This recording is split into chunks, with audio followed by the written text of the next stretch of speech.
नमस्कार, news night में आप सभी का स्वागत है। मैं हूं आपके साथ आरेंद्र। खबरों के इस प्राइम टाइम शो में हम आपके लिए लेकर आते हैं देश दुनिया की हर जरूरी और महत्वपूर्ण खबर। आज जिन बड़ी खबरों पे हमारी नजर रहेगी उनमें आज की पहली बड़ी खबर है, संसद में संग्राम कब होगा विधायी काम।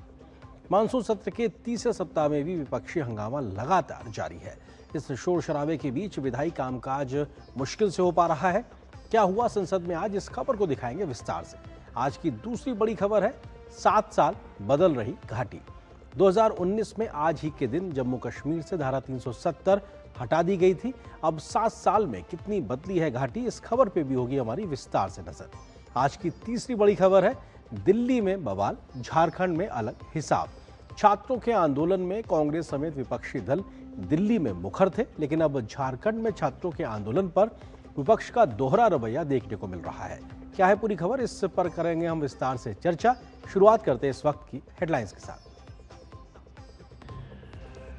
विपक्ष के हंगामे के बीच लोकसभा में बैंक कार्यवाही साक्ष्य विधेयक 2026 ध्वनिमत से पारित, तो राज्यसभा से जजों की संख्या बढ़ाने वाला बिल भी हुआ पास।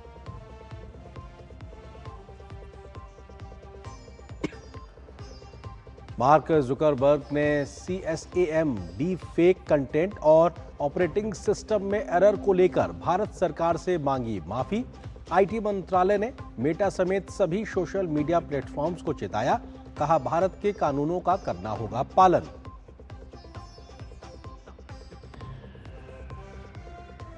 आर्टिकल 370 खत्म होने के 7 साल बाद जम्मू कश्मीर में विकास की बयार। पीएम मोदी ने कहा, श्यामा प्रसाद मुखर्जी का सपना हुआ साकार। जम्मू कश्मीर और लद्दाख के लोगों के जीवन में आ रहा व्यापक बदलाव।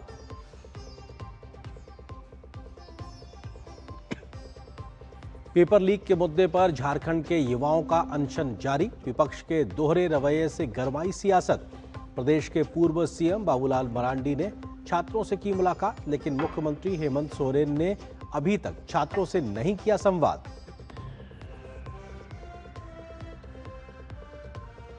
यूपी की संभल हिंसा पूर्व नियोजित साजिश का नतीजा, न्यायिक आयोग की रिपोर्ट में खुलासा। आयोग ने सांसद जियाउल रहमान बर्क, विधायक इकबाल महमूद के बेटे सुहेल इकबाल समेत कई लोगों की भूमिका का किया जिक्र।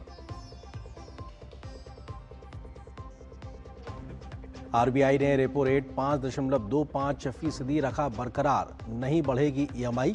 साल 2028 में पॉलीमर करेंसी नोटों को प्रचलन में लाने का है लक्ष्य। फील्ड ट्रायल जारी, गवर्नर संजय मल्होत्रा ने दी जानकारी।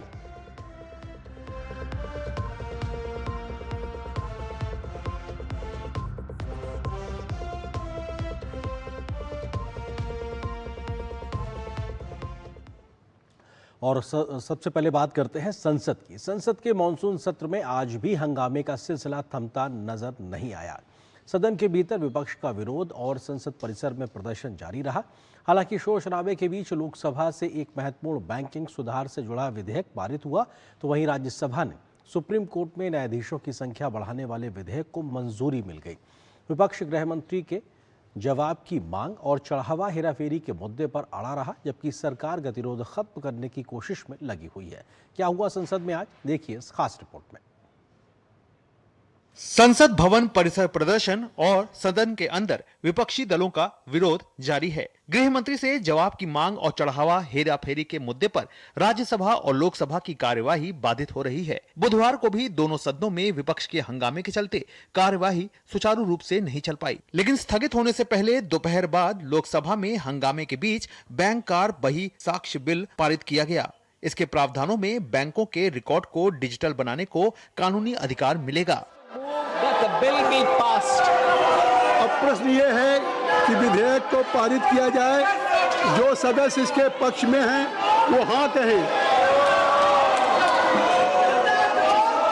जो सदस्य विरोध में वो ना कहें। मेरे विचार में निर्णय हाँ वालों के पक्ष में हुआ, हाँ वालों के पक्ष में हुआ, प्रस्ताव स्वीकृत हुआ और विधेयक पारित हुआ।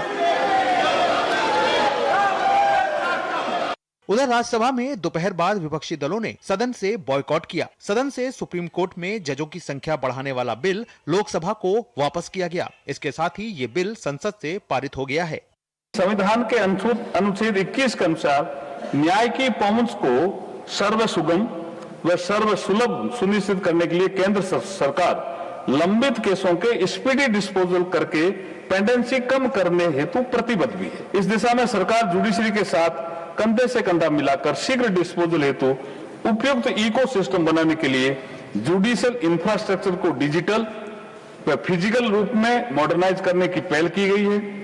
सुप्रीम कोर्ट के जजों के स्ट्रेंथन में वृद्धि जुडिशियल एफिशिएंसी बढ़ाने की दिशा में उठाया गया कदम है।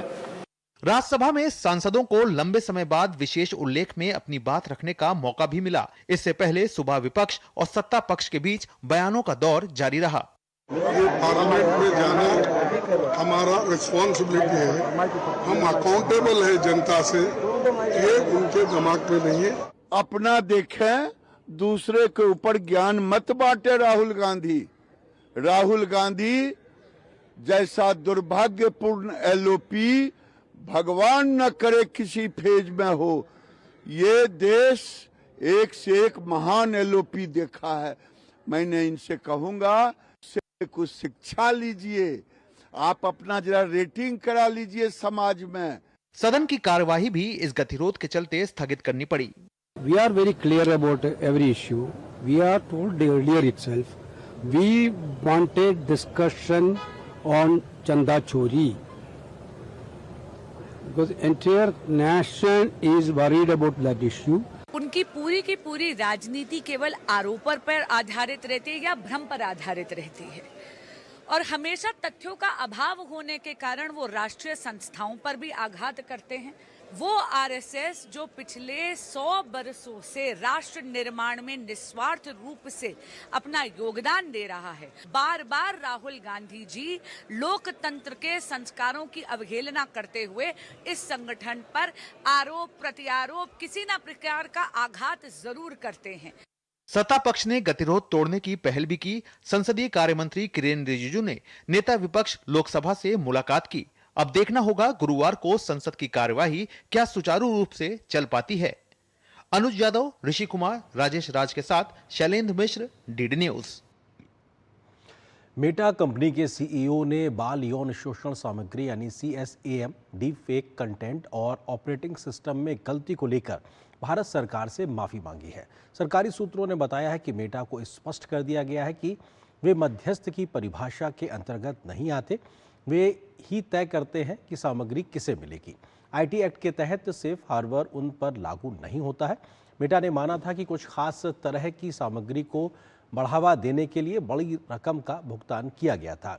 मेटा ने सरकार से माफी मांगी और अपनी गलती पर खेद व्यक्त किया है। IT मंत्रालय ने मेटा समेत सभी सोशल मीडिया प्लेटफॉर्म्स को स्पष्ट कर दिया है कि उन्हें भारत के कानूनों का पालन करना होगा।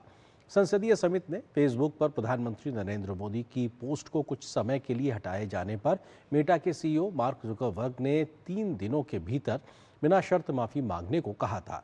इसके बाद मेटा के CEO मार्क जुकरबर्ग की तरफ से बाल यौन शोषण सामग्री CSAM, डीप फेक कंटेंट और ऑपरेटिंग सिस्टम में गलती को लेकर भारत सरकार से माफी मांगी गई है। मेटा के एक उच्च स्तरीय प्रतिनिधिमंडल ने राजधानी में IT सचिव S कृष्णन से मुलाकात भी की है। इस बैठक में मौजूदा नियमों का सख्ती से पालन करने की जरूरत पर जोर दिया और प्लेटफॉर्म के गलत इस्तेमाल की घटनाओं पर चिंता जताई गई। मेटा और दूसरे सोशल मीडिया प्लेटफॉर्म के प्रतिनिधियों ने बताया कि उनके पास कड़े आंतरिक नियम और फैक्ट चेकिंग सिस्टम है। इलेक्ट्रॉनिक्स और सूचना प्रौद्योगिकी मंत्रालय के सचिव को भेजे गए एक पत्र में संसदीय समिति ने प्रधानमंत्री के भाषण को हटाए जाने के मामले को बहुत गंभीरता से लिया था। लोकसभा सचिवालय ने भी इस मुद्दे पर पत्र लिखा था।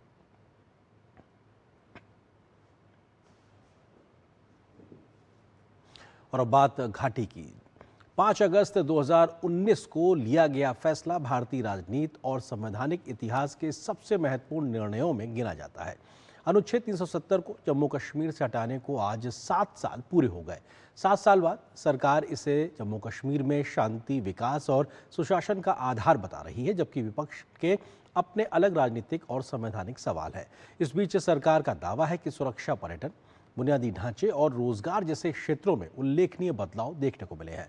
पीएम मोदी ने सोशल मीडिया पर ट्वीट कर कहा है कि इस साल 5 अगस्त का दिन और भी ज़्यादा अहम है क्योंकि इसी साल हमारा देश डॉक्टर श्यामा प्रसाद मुखर्जी की 125वीं जयंती भी मना रहा है।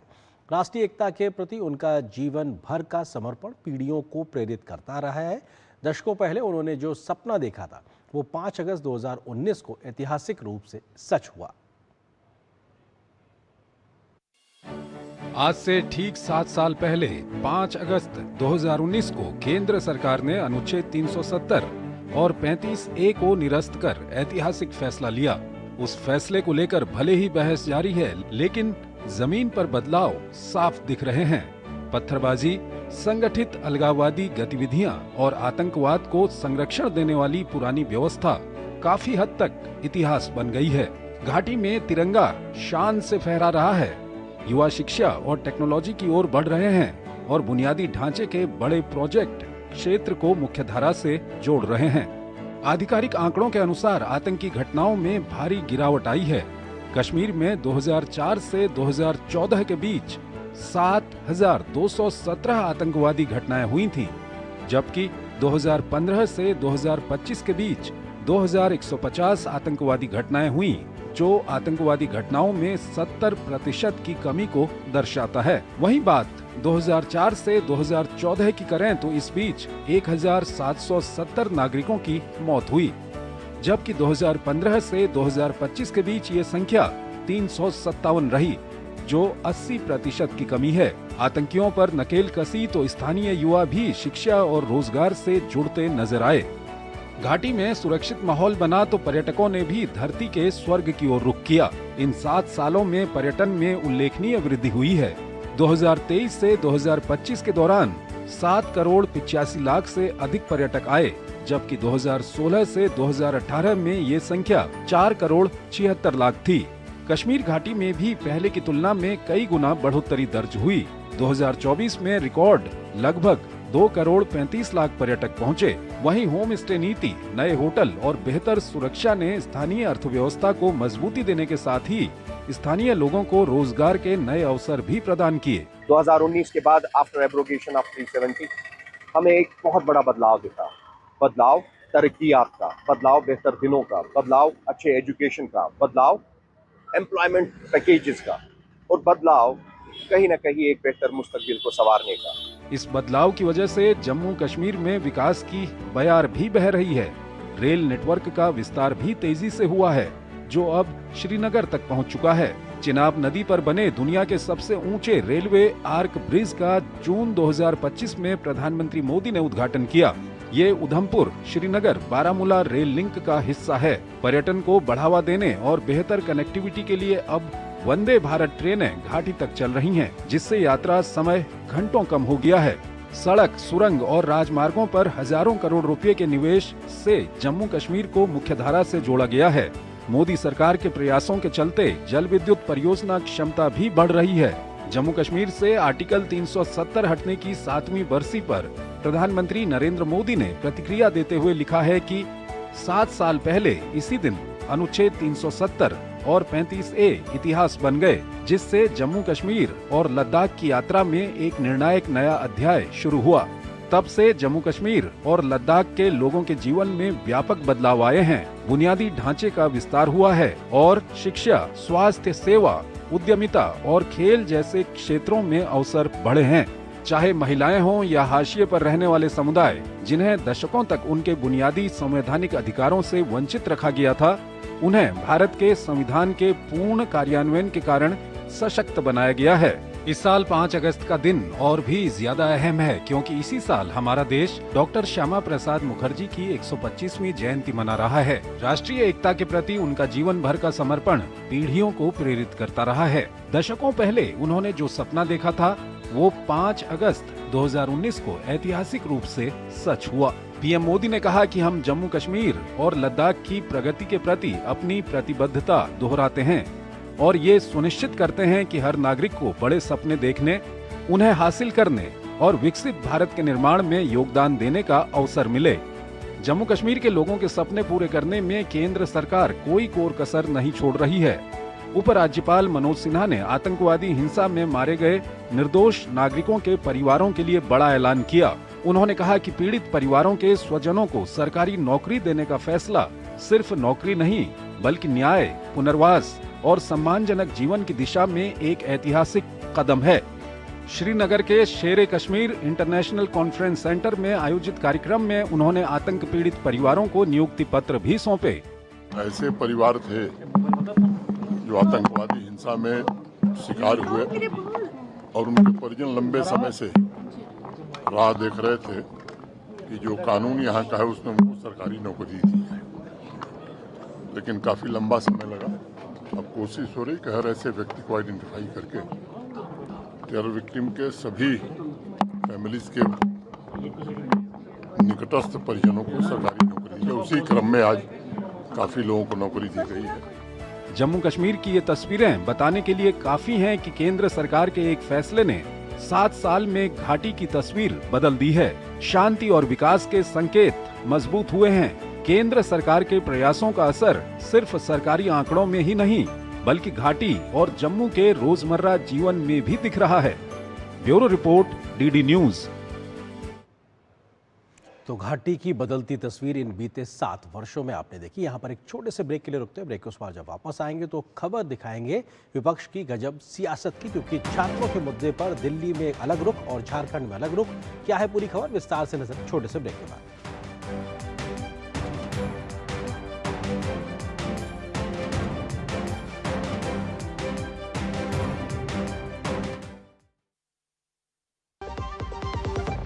खाने में मेरी क्वीन के लिए क्या है? किंग मटर पनीर, किंग बैगन भरता, king veg pulao, king palak paneer kofta. ये सब किंग क्यों?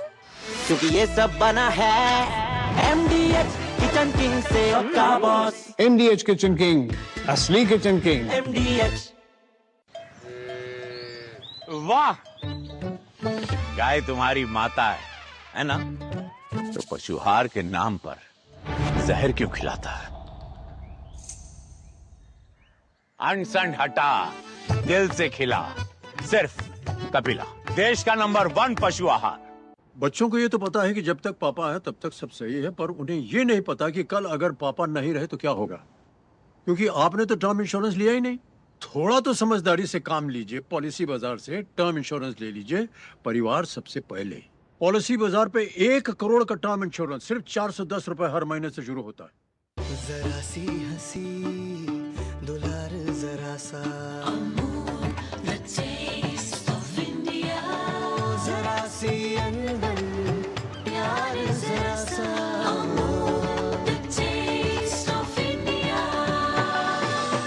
यही तो अमूल है स्वाद इंडिया का, यही तो अमूल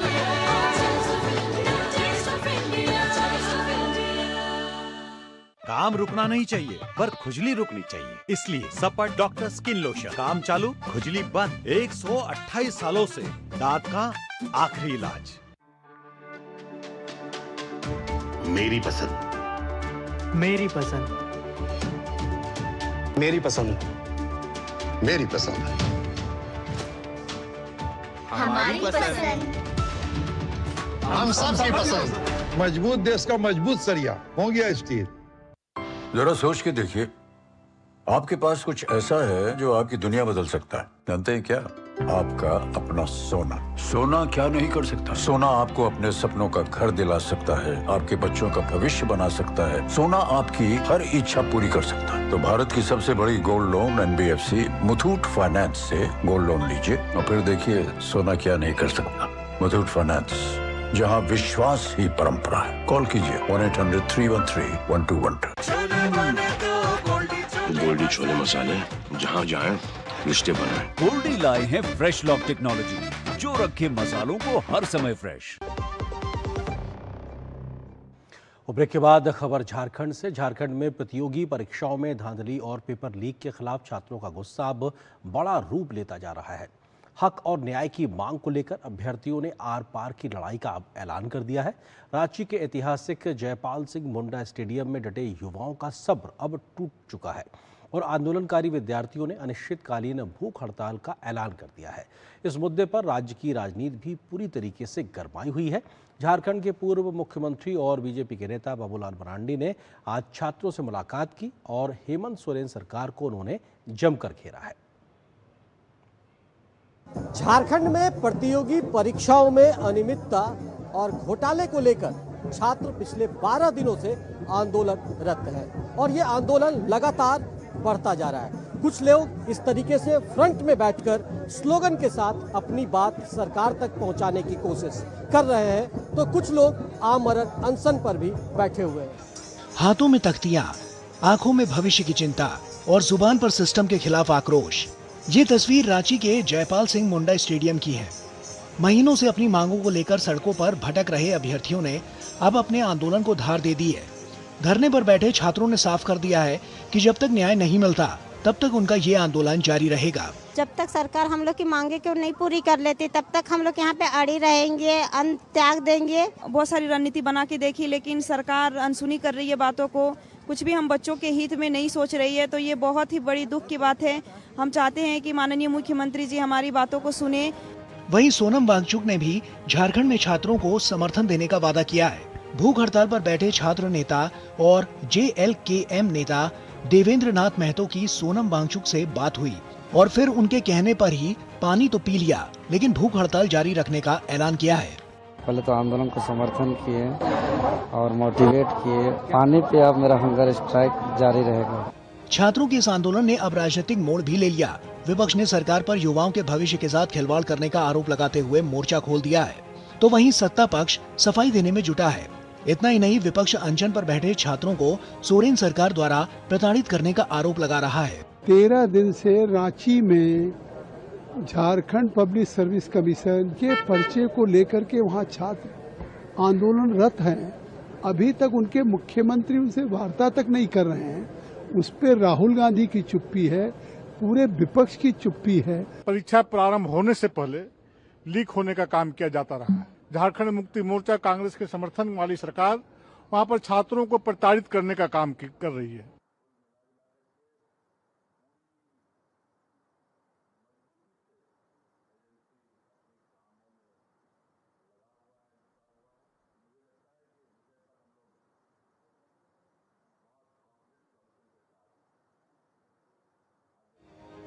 वहीं दिल्ली में छात्रों के प्रदर्शन पर बढ़ चढ़कर न्याय दिलाने की बात करने वाली कांग्रेस को रांची में आंदोलन स्थल पर पहुंचने में 10 दिन से अधिक का समय लग गया। झारखंड में JMM और कांग्रेस की ही सरकार है, लेकिन समाधान निकालने की बजाय कांग्रेस छात्रों के साथ खड़े होने की बात कहकर खाना पूर्ति कर रही है। सरकार की जो अभी कार्रवाई कर रही है वो अपर्याप्त, क्योंकि JCC में जिस प्रकार से शिक्षकों की नियुक्ति में, एक्साइज पुलिस की नियुक्ति में, सिपाही की नियुक्ति में, मास्टर की नियुक्ति में जो धांधली हुआ है, और धांधली नहीं, मैं तो कहता हूँ कि बिल्कुल सर्विस को इन लोगों ने बेचा है और उसके बाद कह रहे हैं कार्रवाई हो रहा है। क्या कार्रवाई हो रहा है भाई? ये कोई पॉलिटिकल मंच नहीं है। हम छात्रों के साथ में खड़े हैं, छात्रों के लिए खड़े हैं, छात्रों की मांगों के साथ सवाल है। छात्रों के एक ही मुद्दे पर जगह और सरकार के हिसाब से अपना नजरिया पेश करने वाला विपक्ष भी सवालों के घेरे में है।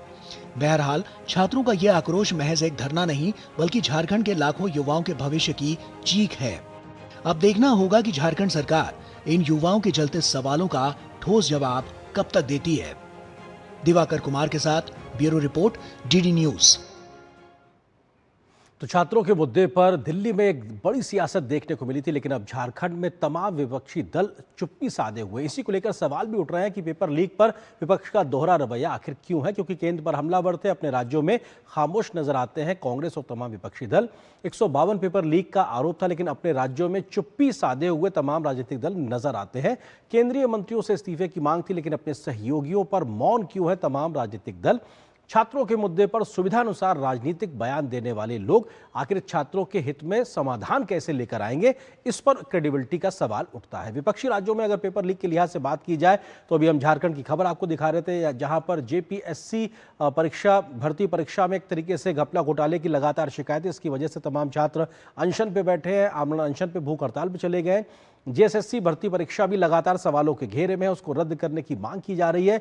इसके अलावा अगर विपक्षी दल वाम दलों के माध्यम से जो केरल में सत्ता चल रही, वहां पर भी पीएससी की 26 परीक्षाओं में अनियमितताओं की मांग लगातार एक तरीके से आती रही है, उसको लेकर भी सवाल खड़े होते रहे। और कर्नाटक जहां पर कांग्रेस की सरकार है, वहां पर भी पुलिस कांस्टेबल भर्ती परीक्षा सवालों के घेरे में है। तो अपने आप में तमाम ऐसे राज्य हैं जहां पर सवाल उठ रहे हैं, लेकिन वहां के छात्रों के हित में लोग बयान नहीं दे रहे हैं। पंजाब की अगर बात की जाए तो फार्मेसी भर्ती परीक्षा सवालों के घेरे में थी। 12वीं अंग्रेजी परीक्षा का प्रश्न पत्र लीक होने की बात सामने आई थी। ग्रुप बी परीक्षा में अनियमितताओं का मामला सामने आया था। PSSB परीक्षा भी सवालों के घेरे में थी पंजाब में, जहां पे आम आदमी पार्टी की सरकार है। क्योंकि दिल्ली में बहुत मुखर है, लेकिन पंजाब में चुप्पी सवाल खड़े करती है विपक्षी दलों के रवैये को लेकर। इसी प्रकार से अगर हम बात करें किस तरीके से तमाम अन्य राज्यों के भी हालात हैं, तो उसमें देखा जाए तो जम्मू कश्मीर में सर्विस सिलेक्शन बोर्ड परीक्षा सवालों के घेरे में थी। हिमाचल प्रदेश में स्कूल शिक्षा बोर्ड परीक्षा सवालों के घेरे में थी। तेलंगाना में इंटरमीडिएट और SSC भाषा की परीक्षा सवालों के घेरे में थी। ये वो राज्य हैं जहां पर विपक्षी दलों की सरकारें। इसी तरह से तमिलनाडु में बीएड परीक्षा भी अनियमितताओं के घेरे में साफ तौर से आ गई। इसके अलावा पश्चिम बंगाल में पहले पुलिस कांस्टेबल भर्ती परीक्षा भी सवालों के घेरे में आई थी, जिसकी वजह से तमाम ये बार सवाल उठता है कि आखिर विपक्षी दल सिलेक्टिव पॉलिटिक्स क्यों कर रहे हैं। कांग्रेस के 2004 से 14 के समय के पेपर लीक के अगर मामलों की बात की जाए तो 2004 में CBSE अखिल भारतीय pre medical test paper leak हुआ था। 2006 में CBSE कक्षा की 12वां अकाउंटेंसी का पेपर लीक हुआ था। 2007 में AEEE पेपर परीक्षा लीक हुई थी। इसको लेकर लगातार कांग्रेस सरकार सवालों के घेरे में थी। जल्दी से अगले तथ्यों को बताएं तो 2008 में प्री मेडिकल टेस्ट जो PMT पेपर लीक था वो अपने आप में हुआ था कांग्रेस के समय। उत्तर प्रदेश में AIEEE पेपर लीक हुआ 2011 में। इस तरह 2012 में एम्स का प्रवेश परीक्षा पेपर भी लीक हुआ था। ये कांग्रेस समय की UPA सरकार थी। तो ये अपने आप में तमाम वो स्थितियां हैं जब विपक्षी दल सवालों के घेरे में रहे, लेकिन अभी जब समाधान की बात होती है तो राजनीतिक करते नजर आते हैं। इसी पे हम करेंगे चर्चा। इसी से जुड़ा है आज का हमारा विशेष भी, और विशेष इस बात को लेकर आपके टेलीविजन स्क्रीन पर कि किस तरीके से छात्र हित का मुद्दा, विपक्ष का दोहरा रवैया यहां पे दिखाई पड़ रहा है। और इस खबर पे बात करने के लिए खास मेहमानों का पैनल हमारे साथ मौजूद, उनका परिचय आपसे कराते हैं। प्रदीप सिन्हा है, प्रवक्ता भारतीय जनता पार्टी के। इसके अलावा धीरज दुबे हैं, प्रवक्ता झारखंड मुक्ति मोर्चा के हैं हमारे साथ में, JMM के। साथ ही साथ वरिष्ठ पत्रकार हेमंत गुप्ता जी हैं। आप तीनों को बहुत बहुत स्वागत है। धीरज जी, शुरुआत आपसे ही, क्योंकि मुख्यमंत्री हेमंत सोरेन इस बात को कहते हैं कि साहब सरकार के आंख कान खुले हुए हैं, हम सब चीज़ें देख रहे हैं, संवेदनशील हैं, हमारे दरवाजे खुले हुए हैं बातचीत के लिए, लेकिन सरकार सीधे संवाद करके छात्रों की समस्याओं का हल निकालने के लिए एक वो बड़ा कदम नहीं उठा रही जिससे समस्या का समाधान हो सके। वजह क्या है धीरज जी?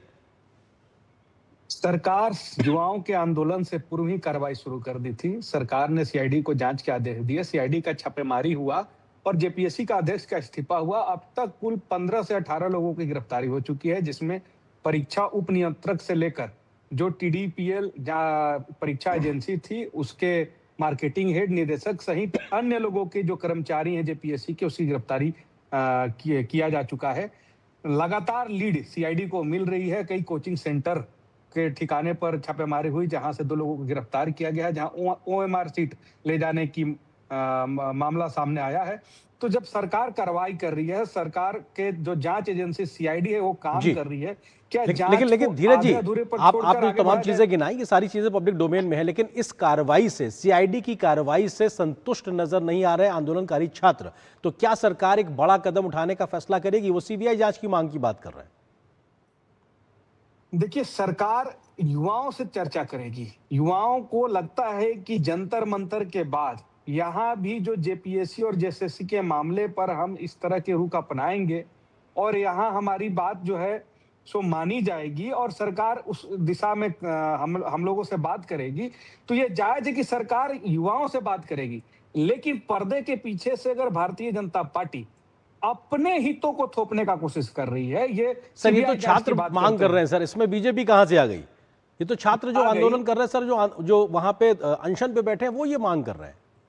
छात्र जो अनशन पर बैठे हैं वो तो मांग कर रहे हैं, उनको समर्थन देने वाले लोग, उनको खाना खिलाने वाले लोग। JPSC पर ये लोग CBI जांच की मांग करते हैं।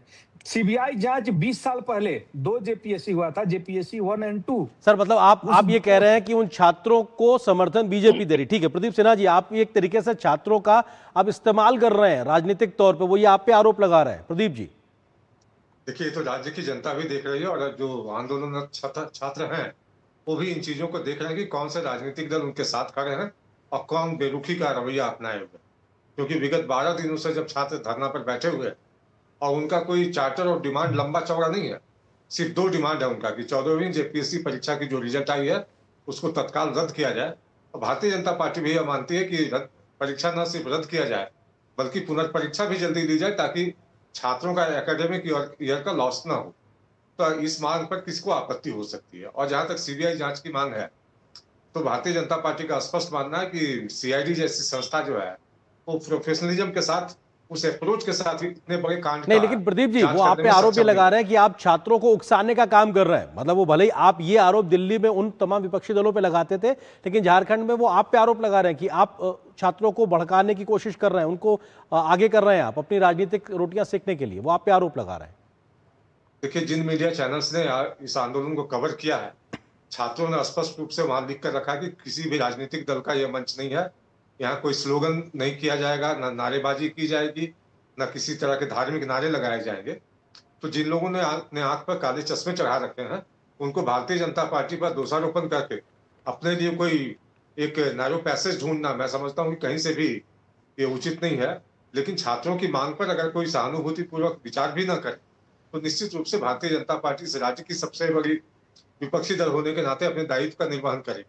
और मैं समझता हूँ कि आज उसी क्रम में हमारे नेता प्रतिपक्ष बाबूलाल मरांडी जी और अन्य विधायक छात्रों से जाकर धरना स्थल पर मिले और उन्होंने प्रतिबद्धता जताई कि कल से शुरू होने वाले विधानसभा सत्र में इस मुद्दे को हम न सिर्फ प्रमुखता से उठाएंगे। ठीक है, ठीक है, आप इसके बाद को कह रहे हैं कि मुद्दे को उठा आप आगे बढ़ाएंगे। हेमंत जी, सवाल ये है कि राजनीतिक दल अपने अपने तरीके से आरोप प्रत्यारोप लगा रहे हैं, लेकिन मसला वहीं का वहीं खड़ा हुआ है। छात्रों के हित अभी उसको लेकर कोई निर्णायक निर्णय सामने इस प्रकार से नहीं आया जिसपे छात्र ये उम्मीद कर सके कि साहब ठीक है, इसके बाद अब हम अपना आंदोलन वापस लें। वो लगातार बढ़ता जा रहा है। हेमंत जी, देखिए, छात्र अपने आंदोलन को वापस क्यों लेंगे?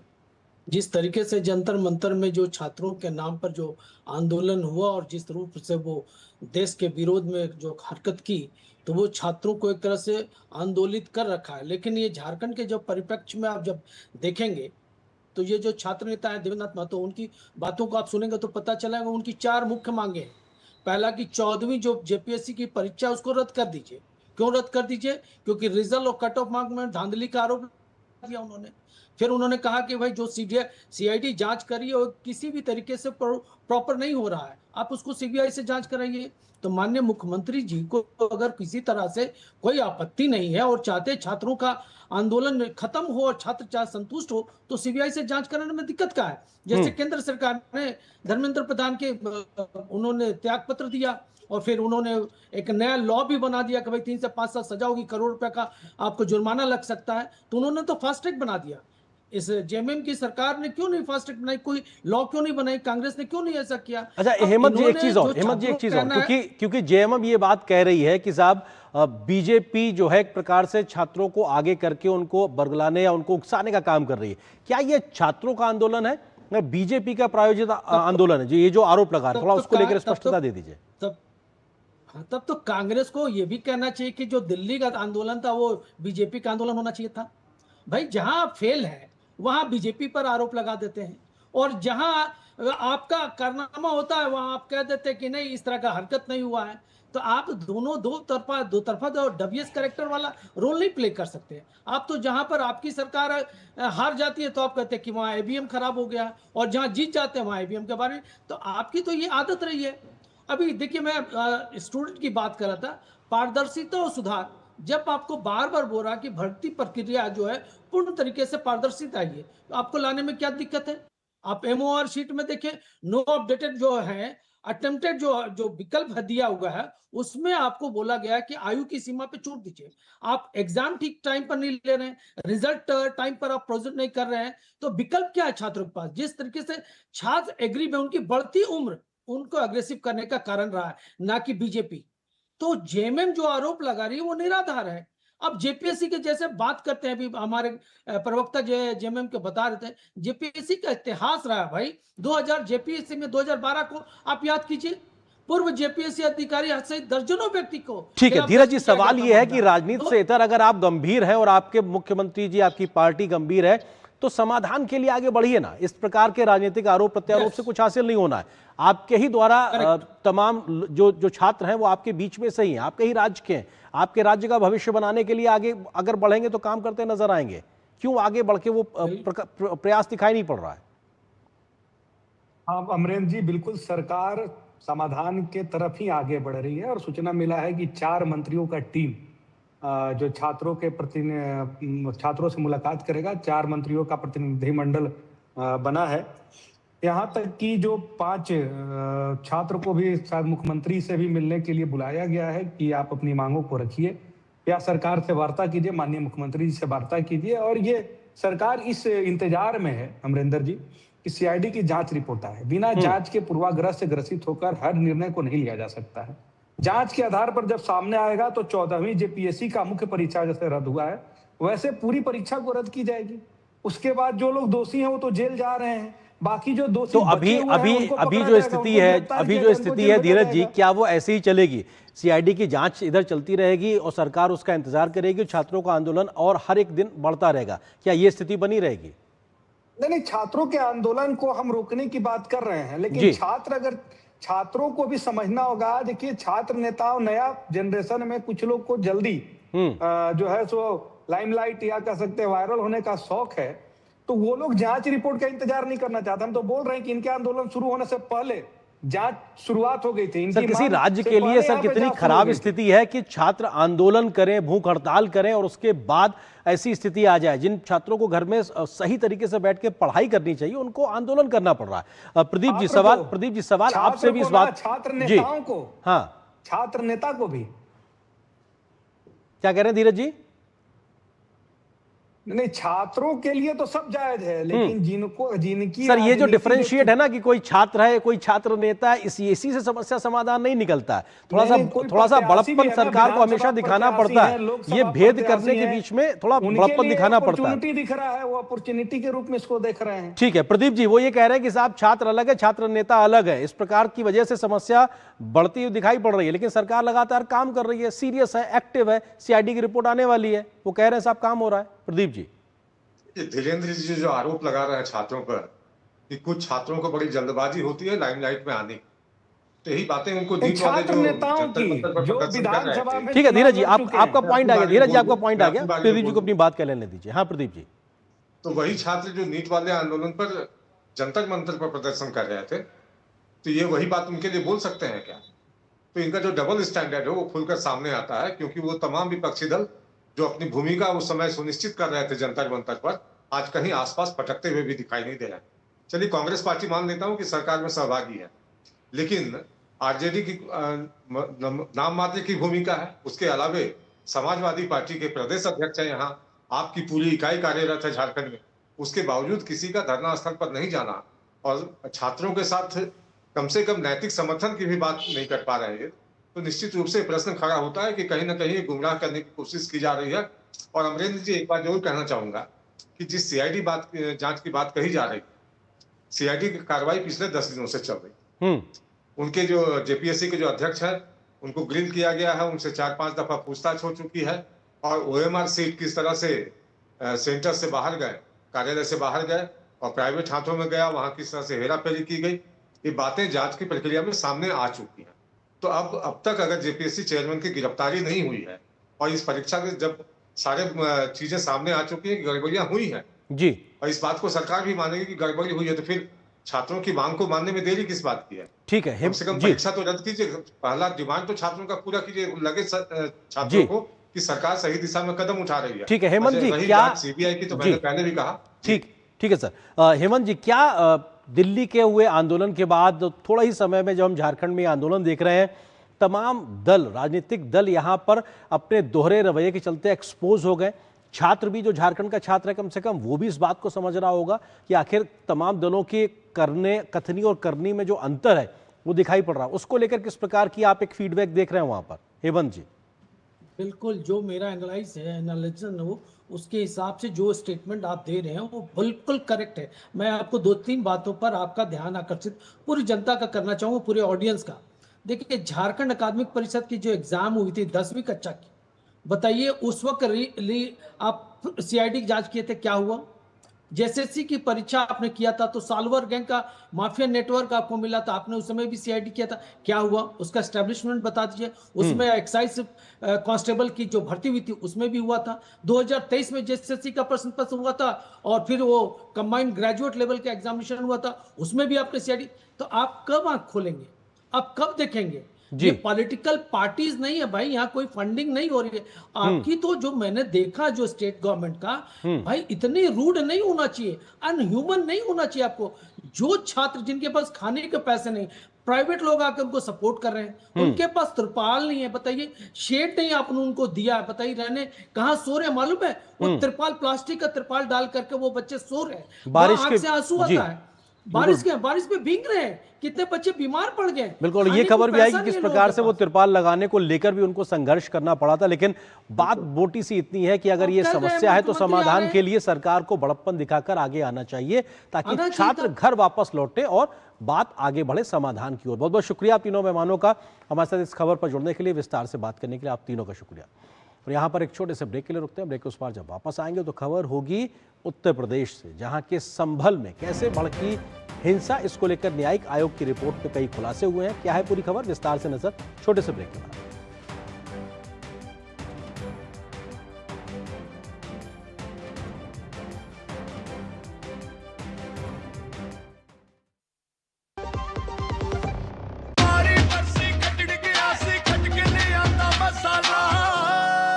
मसाला ओए, छोले दा या लोबे दा, पंजाबी छोले दा या पिंडी चने दा। अब छोलिया हो या लोबिया, पंजाबी छोले या पिंडी चने, सब कुछ मजेदार बने। पढ़ता है, खेलता है, झूलता उछलता है, दौड़ता कभी कभी दौड़ कराता है, आगे आगे बढ़ता है इंडिया, अमूल दूध पीता है इंडिया। ओ हरी भैया, अरे वाह, खेतों में कौन सी फसल लगाए हो? 12 महीने कमा कर दे ऐसी फसल। क्या? मैंने नया व्यवसाय शुरू किया है। उसके लिए पैसे? इसमें किसी निवेश की जरूरत ही नहीं। अच्छा मुखिया जी। अरे मुखिया जी नमस्ते। अरे हरी, कब आ रहे हो? आप बस चलिए, मैं पहुंचता हूं। अब मैं LIC एजेंट हूं। LIC एजेंट बनो, अब बड़ा सोचो। हमारी वेबसाइट पर जाएं या अपनी नजदीकी LIC शाखा से संपर्क करें। जब धरती चीर कर निकलता है लोहे का पत्थर और मिलता है मोंगिया के जोश से, फिर तपता है, पिघलता है और बनता है फौलाद। अब होता है सरिया सारी खूबियों के साथ। मोंगिया स्टील, मजबूत देश का मजबूत सरिया। जरा सोच के देखिए, आपके पास कुछ ऐसा है जो आपकी दुनिया बदल सकता है। जानते हैं क्या? आपका अपना सोना। सोना क्या नहीं कर सकता? सोना आपको अपने सपनों का घर दिला सकता है, आपके बच्चों का भविष्य बना सकता है, सोना आपकी हर इच्छा पूरी कर सकता है। तो भारत की सबसे बड़ी gold loan NBFC Muthoot finance से गोल्ड लोन लीजिए और फिर देखिए सोना क्या नहीं कर सकता। मुथूट फाइनेंस, जहां विश्वास ही परंपरा है। कॉल कीजिए 1-800-313-1212। हो गया इंतजाम। किसका? गुड्डी की फीस का। दिखा, 20,000 का लोन तुरंत। पता है कौन दे रहा है, ब्याज कितना है? लोन विनियमित संस्थानों से ही लें और कर्ज उतना जितनी जरूरत, वो भी जांच कर। हो गया इंतजाम। पगार एडवांस में भेजिए। RBI कहता है सही वित्तीय बर्ताव करे आपका बचाव। गोल्डी छोले मसाले, जहाँ जाए रिश्ते बनाए। गोल्डी लाए हैं फ्रेश लॉक टेक्नोलॉजी, जो रखे मसालों को हर समय फ्रेश। और ब्रेक के बाद खबर उत्तर प्रदेश से। संभल में नवंबर 2024 में हुई हिंसा को लेकर गठित न्यायिक आयोग की रिपोर्ट सामने आ गई है। रिपोर्ट में दावा किया गया है कि हिंसा अचानक नहीं हुई थी, बल्कि इसके पीछे पहले से तैयार की गई साजिश काम कर रही थी। रिपोर्ट में सपा के सांसद जियाउर रहमान बर्क, विधायक इकबाल महमूद के बेटे सोहेल इकबाल समेत कई लोगों की भूमिका का जिक्र किया गया है। रिपोर्ट के मुताबिक सर्वे को लेकर मुस्लिम समुदाय में गलत जानकारी फैलाई गई थी। आयोग ने यह भी कहा है कि हिंसा के दौरान मृतकों को लगी गोलियां पुलिस की नहीं थी। प्रशासन और पुलिस की कार्रवाई प्रभावी और संयमित थी। रिपोर्ट के मुताबिक 24 नवंबर 2024 की सुबह बड़ी संख्या में लोग मस्जिद के आसपास एकत्र हो गए।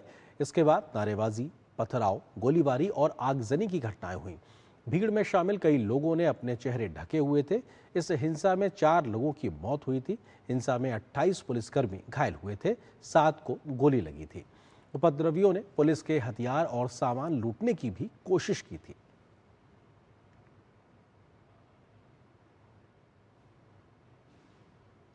उत्तर प्रदेश विधानसभा और विधान परिषद का मानसून सत्र अनिश्चितकाल के लिए स्थगित हो गया। अंतिम दिन भी सदन में सत्ता पक्ष और विपक्ष के बीच तीखी नोकझोंक देखने को मिली। सत्र समाप्त होने के बाद मुख्यमंत्री योगी आदित्यनाथ ने समाजवादी पार्टी पर जनहित के मुद्दों से भागने का आरोप लगाया। वहीं दूसरी ओर सदन के भीतर टकराव के साथ ही समाजवादी पार्टी ने भी 2027 के विधानसभा चुनाव को लेकर अपने सामाजिक समीकरण साधने की कवायद तेज कर दी है। उत्तर प्रदेश विधानसभा और विधान परिषद का मानसून सत्र को अनिश्चितकाल के लिए स्थगित किया गया। सत्र के अंतिम दिन विपक्ष के भारी हंगामे के बीच सदन की कार्यवाही चली और 59,000 करोड़ रुपए से अधिक का अनुपूरक बजट ध्वनिमत से पारित कर दिया गया। इसके साथ ही कई महत्वपूर्ण दस्तावेज भी सदन के पटल पर रखे गए। सत्र समाप्त होने के बाद मुख्यमंत्री योगी आदित्यनाथ ने पत्रकारों से बातचीत में समाजवादी पार्टी पर तीखा हमला बोला। जो अलोकतांत्रिक और असंवैधानिक चेहरा है वो एक बार फिर से विधानसभा सत्र के दौरान देखने को मिला है।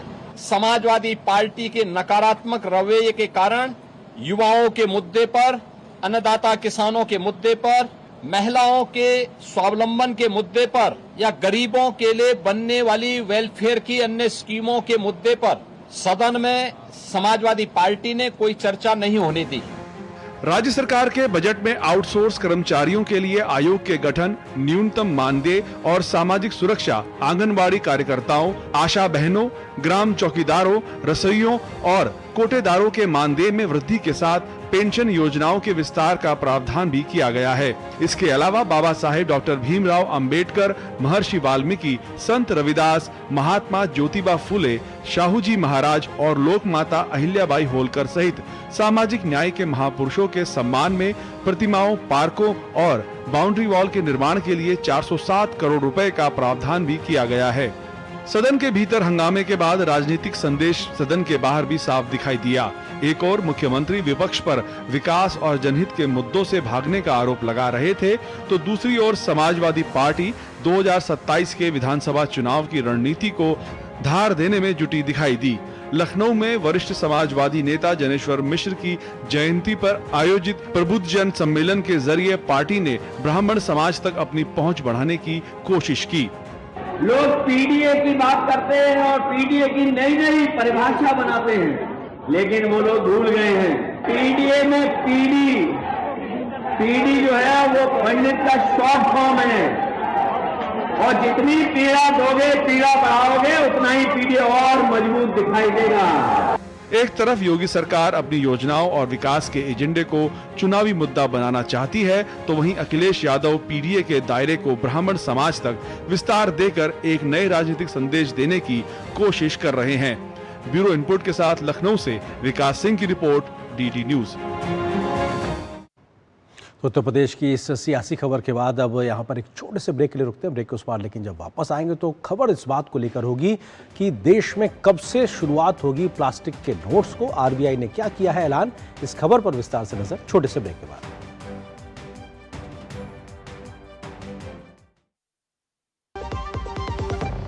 सस्ते वाले दाल मसाले स्वाद हुआ बेकार, MDH की हल्दी मिर्ची धनिया करे कमाल। ये रंग दे, ये खुशबू दे, ये तीखा, ये कम पड़े, क्या निराला MDH मसाला।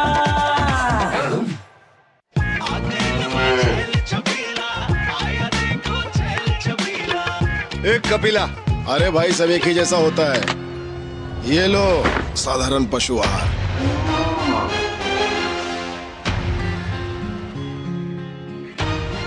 इस देश की हर माँ, बच्चे, बूढ़े, जवान, खिलाड़ी, डॉक्टर, इंजीनियर, सबको गाय भैंस की दूध की शक्ति पर भरोसा है। पर जब इन पशुओं को कपिला पशु आहार मिलेगा, तभी तो दूध सिर्फ ज्यादा ही नहीं, शक्ति से भरपूर भी होगा। और ये सच जानते हुए चंद पैसों के लिए तुम देश का भरोसा तोड़ दो। माफ कीजिए। कपिला पशु आहार, देश का नंबर 1 पशु आहार। पढ़ता है, खेलता है, झूलता उछलता है, दौड़ता कभी कभी बढ़ता है इंडिया, अमूल दूध पीता है इंडिया। जल्दी टिफिन पैक करो। राजू, मोबाइल छोड़ो। अरे दीदी वो बैंक का नंबर चाहिए, रिफंड ही नहीं आया है। मिल गया। अब भी कॉल करता हूँ दीदी। बिना नंबर जांचे? अक्सर जालसाज बैंक की नकली वेबसाइट और फर्जी नंबर से पैसों की धोखाधड़ी करते हैं। तो फिर सही नंबर? बैंक की ऑफिशियल वेबसाइट या तो कार्ड पर। आपने तो बचा लिया दीदी। काम से नहीं। आरबीआई कहता है, सही वित्तीय बर्ताव करे आपका बचाव। भारत की सबसे बड़ी gold loan NBFC Muthoot finance से गोल्ड लोन लीजिए और फिर देखिए सोना क्या नहीं कर सकता। कॉल कीजिए 1-800-313-1212। काम रुकना नहीं चाहिए पर खुजली रुकनी चाहिए, इसलिए सपर डॉक्टर स्किन लोशन। काम चालू, खुजली बंद। 128 सालों से दांत का आखिरी इलाज। यार कैसे ले पाएंगे घर? नहीं, आज गर्मी बहुत है ना? यस, बहुत ही ज्यादा। पापा, घर खरीदने की planning is not easy. Vini, long term savings का बेस्ट प्लान बताना। LIC protection plus plan. LIC और सेविंग्स? यस, इसमें इंश्योरेंस और फंड्स दोनों में इन्वेस्ट करके गोल्स के हिसाब से सम अश्योर्ड एडजस्ट कर सकते हो। LIC protection plus plan, future insured, growth assured. Goldiee छोले मसाले, जहाँ जाए रिश्ते बनाए। गोल्डी लाए हैं फ्रेश लॉक टेक्नोलॉजी, जो रखे मसालों को हर समय फ्रेश। भारतीय रिजर्व बैंक की मौद्रिक नीति कमेटी के फैसले का ऐलान बुधवार को गवर्नर संजय मल्होत्रा ने किया। केंद्रीय बैंक ने इस बार भी रेपो रेट में 5.25% पर इसको स्थिर रखा है। ये लगातार चौथा मौका है जब आरबीआई ने ब्याज दरों में कोई बदलाव नहीं किया है। आरबीआई के द्वारा अपनी मौद्रिक नीति समीक्षा में रेपो रेट को यथावत रखने के फैसले से सबसे बड़ी राहत उन लाखों लोगों को मिलेगी जिन्होंने होम लोन, कार लोन या फिर अन्य फ्लोटिंग ब्याज दर वाले लोन ले रखे हैं। रेपो रेट पे कोई बढ़ोतरी नहीं होने से उनकी मासिक EMI फिलहाल नहीं बढ़ेगी, जिससे घरेलू बजट पर अतिरिक्त दबाव नहीं पड़ेगा। उद्योगों और कारोबारों के लिए भी यह फैसला सकारात्मक माना जा रहा है, क्योंकि उनकी उधारी की लागत स्थिर रहेगी और निवेश योजनाओं को गति मिल सकेगी। आरबीआई के गवर्नर संजय मल्होत्रा ने मौद्रिक नीति कमेटी के फैसलों का ऐलान करते हुए कहा कि भारत वित्त वर्ष 2026-27 में 6.7% की विकास दर के साथ दुनिया की सबसे तेज अर्थव्यवस्था बना रहेगा।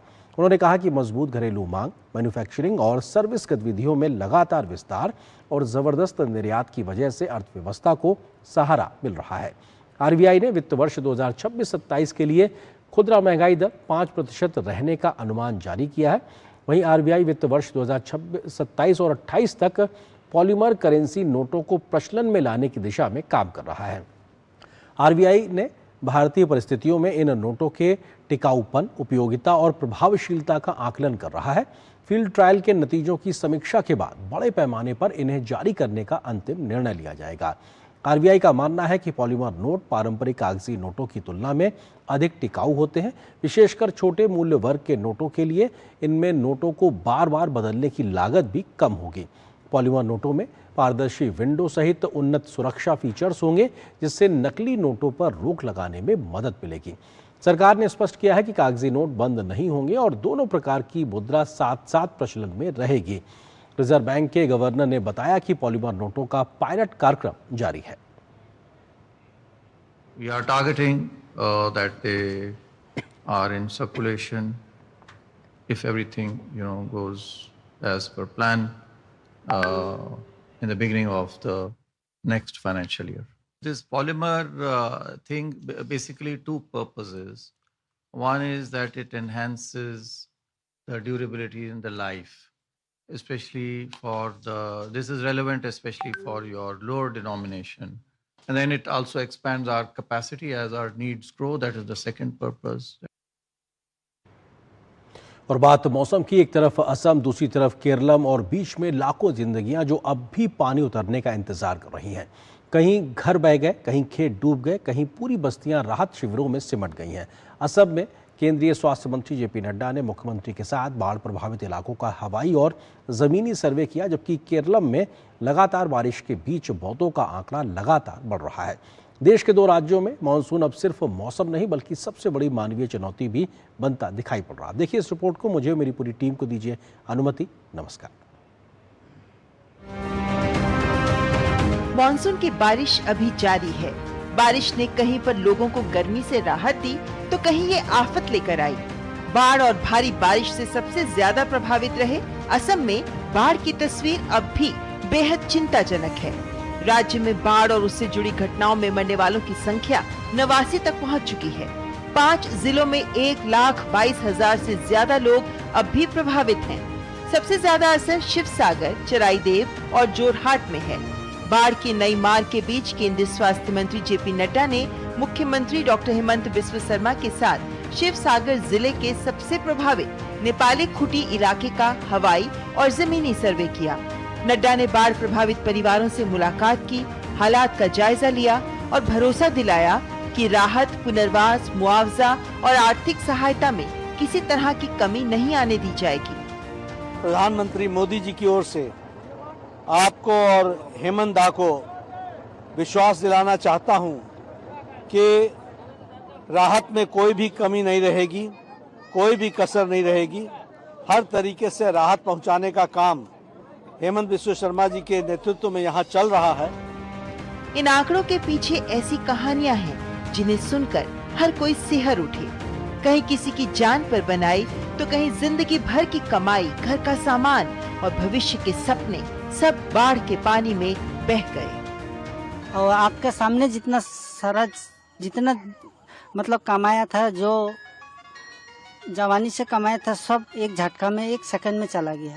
नाव बुलाते हम लोग का इतना पानी हो गया। इतना पानी से हम लोग बचेगा कैसा? तो हम पटीठू आया, पटीठू बच्चा को इसमें उठा के लिया और लेके आके छत का ऊपर में उठ गया हम लोग। उधर केरलम भी लगातार बारिश और भूस्खलन की मार झेल रहा है। राज्य में अब तक 26 लोगों की मौत हो चुकी है। 27,000 से अधिक लोग 462 राहत शिविरों में हैं और करीब 1900 हेक्टेयर कृषि भूमि को भारी नुकसान पहुंचा है। 23,537 किसान प्रभावित हुए हैं। खेती के नुकसान का शुरुआती अनुमान 67 करोड़ 84 लाख रुपए है, जिसके और बढ़ने की संभावना है। मुख्यमंत्री वी.डी. सतीशन ने प्रभावित इलाकों का दौरा कर हालात का जायजा लिया।